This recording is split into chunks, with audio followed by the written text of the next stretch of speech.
Hello' বন্ধু, current আছামলৈ স্বাগতম। আজি আপোনালোকক অৱগত কৰিম সাঁচি গছৰ ডাল কটা বিষয়ে।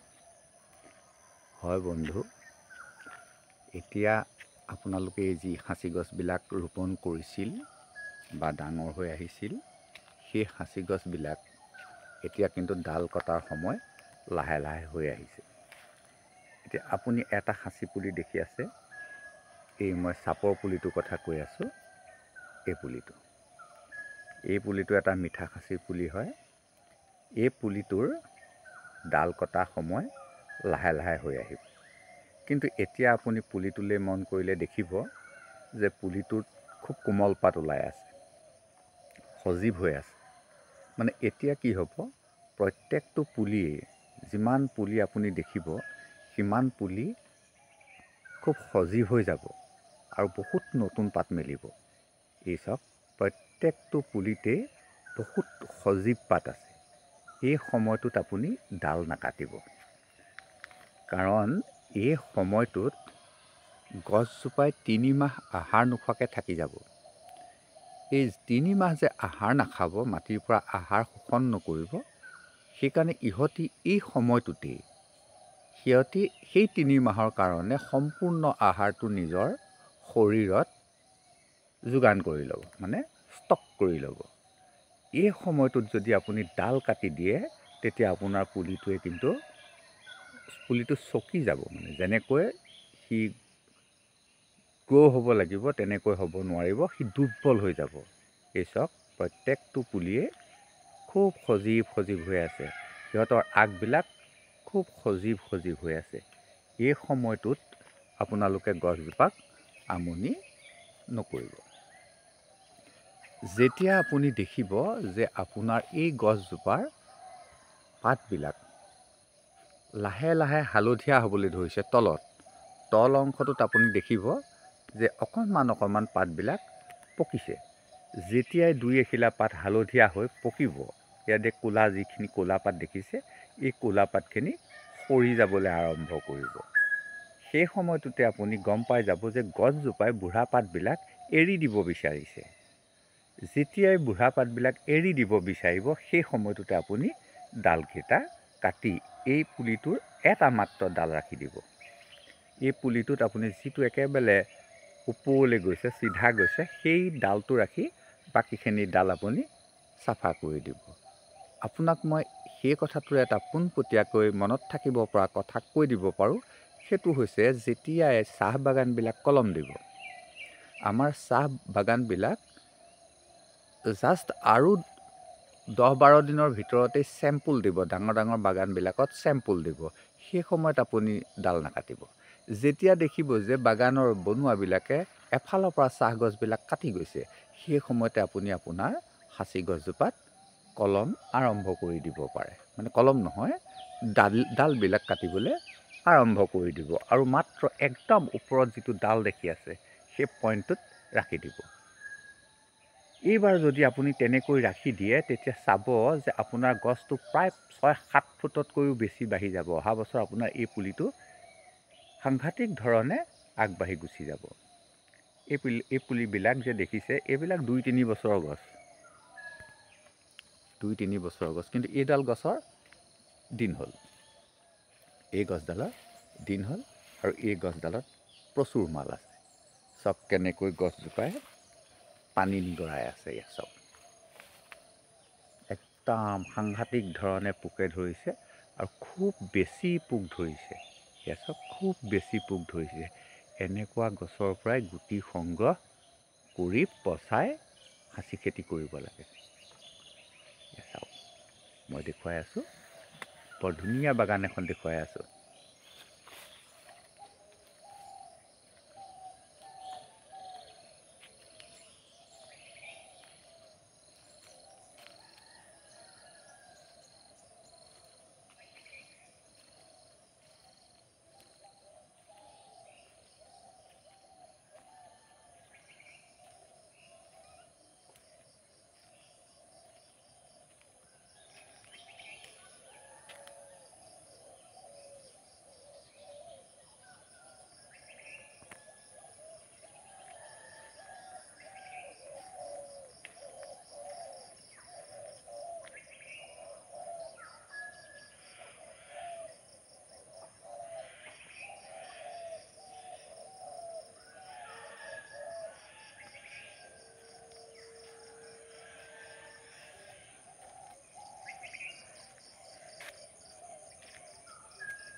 হেল্ল' বন্ধু, বেছি দীঘলীয়া নকৰোঁ।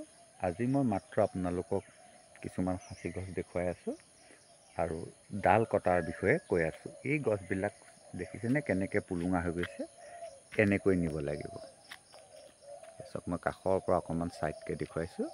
সাঁচি পুলিবিলাক এনেকৈ ওখ কৰি নিব লাগিব।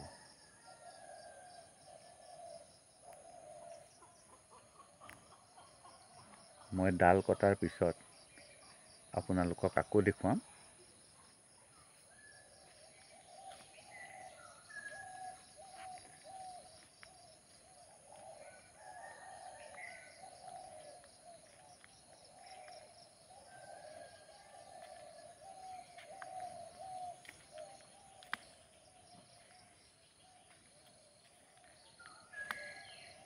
এইটো খুব সুন্দৰ পুলি।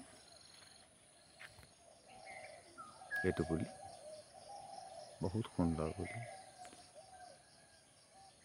কালি গৈছিলোঁ বৰহোলালৈ যাওঁতে মই নআলি হৈ গৈছিলোঁ। তেতিয়া মই মন কৰি গৈছিলোঁ যে আমাৰ তিতাবৰৰ পৰা বৰহোলালৈকে সাঁচি গছ আলিৰ দাঁতিত নিচেইকৈ নাই, একেবাৰেই নাই।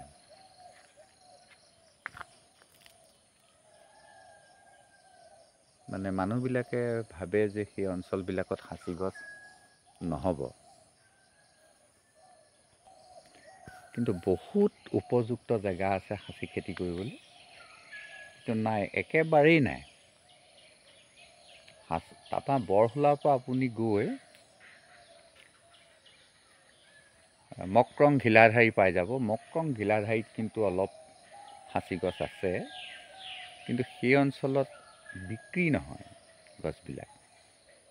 গছবিলাক বিক্ৰী নোহোৱাৰ কথা হ'ল কি, গছবিলাক প্ৰায় এনেকুৱাই, এই দেখি থকাবিলাকৰ নিচিনাই।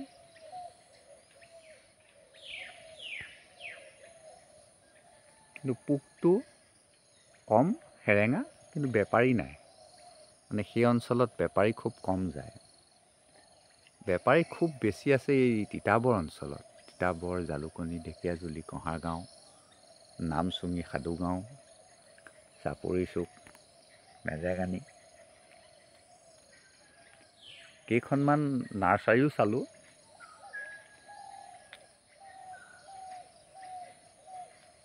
এইজোপা আকৌ সাঁচি গছ নহয় বুলিয়ে আপুনি ভাবিব নহয়। মই সম্পূৰ্ণ দেখুৱাই দিছোঁ, চাওক।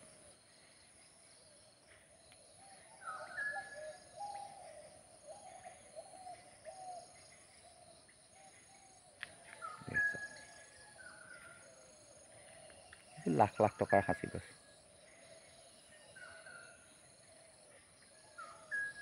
এইবোৰ আপোনাৰ 10,000 12,000 এইবোৰ গছ হিলাব নোৱাৰে। কাৰণ ফুটি চব কেনেকৈ একদম তলৰ পৰাই ইয়াৰ মাল আছে। ভালকৈ চালে আপুনি গম পাবহি যে এইবিলাক একদম গুৰিৰ পৰাই একদম আগলৈকে মাল আছে। এইবোৰ গছৰ গুটি সংগ্ৰহ কৰিব আৰু, বয়সো হ'ল।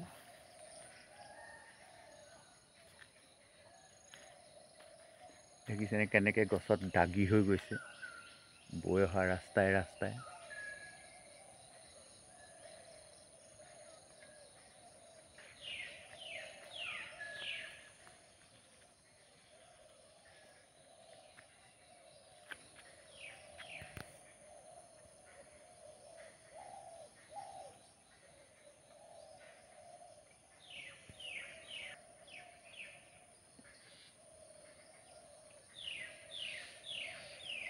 আৰু এটা কথা আপোনাক কৈ থোৱা ভাল, যে যদি আপোনাক গুটি লাগে, এইবাৰ আপুনি গুটি পচাম বুলি ভাবিছে, তেতিয়া কিন্তু আপুনি ডাল নিচেকৈ নাকাটিব।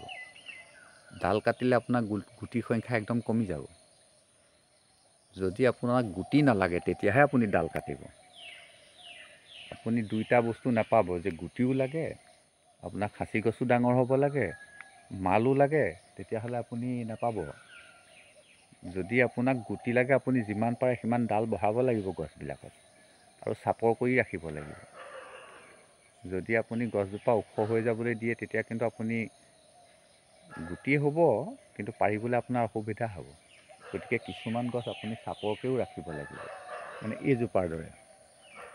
এই গছজোপাৰ দৰে আপুনি চাপৰকৈ ৰাখি দিয়ক, আৰু যেতিয়া গুটি লাগিব, গুটি পকিব, তেতিয়া আপুনি ডাল কাটিব। যেতিয়া গুটিবিলাক পকি যাব আহাৰ মাহত, তেতিয়া আপুনি কিছু ডাল কাটিব পাৰিব, কিন্তু তেতিয়া সমূলনচে কাটিব নোৱাৰিব। ভাল ভিৰাল চাই তলফালৰ পৰা কিছুমান ডাল কাটিব পাৰিব।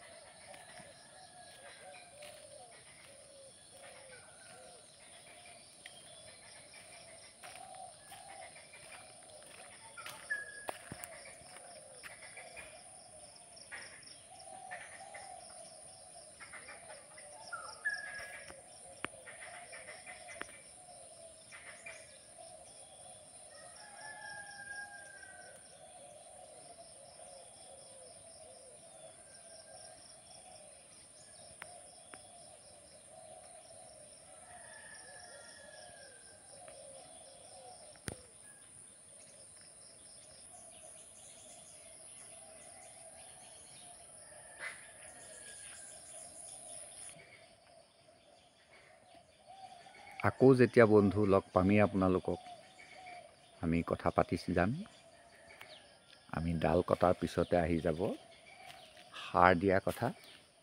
যেতিয়া আপোনাৰ ডালবিলাক কাটি হৈ যাব, তাৰপিছত কেঁচা গোবৰ পেলাব লাগিব।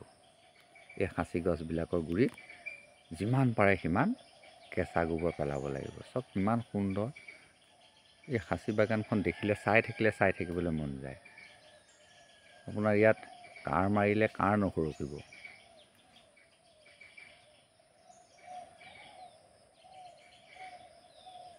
চব কিমান সুন্দৰ সাঁচি বাগান!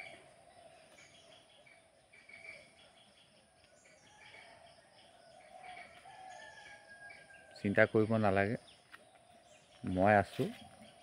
আপোনালোকক মই সুন্দৰ পুলি দিম বুলি ভাবিছোঁ।